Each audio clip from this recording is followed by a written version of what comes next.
কেউ সারাদিন ফু দিয়ে মোমবাতি নিভাতে পারে না, আর অনেকে ফু দেয় পানির মধ্যে আগুন ধরে যায়, আছে না নাই?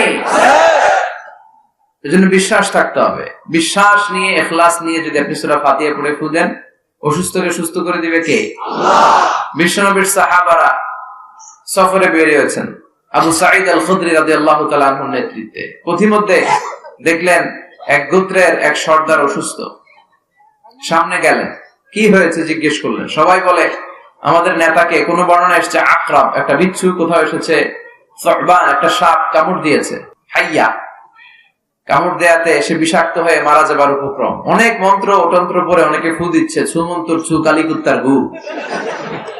ছোট বাচ্চারা এরকম মন্ত্র পড়ে না, কিন্তু মন্ত্রে কাজ হচ্ছে না। বিষ্ণুনবীর সাহাবা বললেন আমার কাছে এমন এক জিনিস জানা আছে যেটা পড়ে ফু দিলে আল্লাহ ভালো করে দিবে। সুবহানাল্লাহ। বললেন আসো। আবু সাঈদ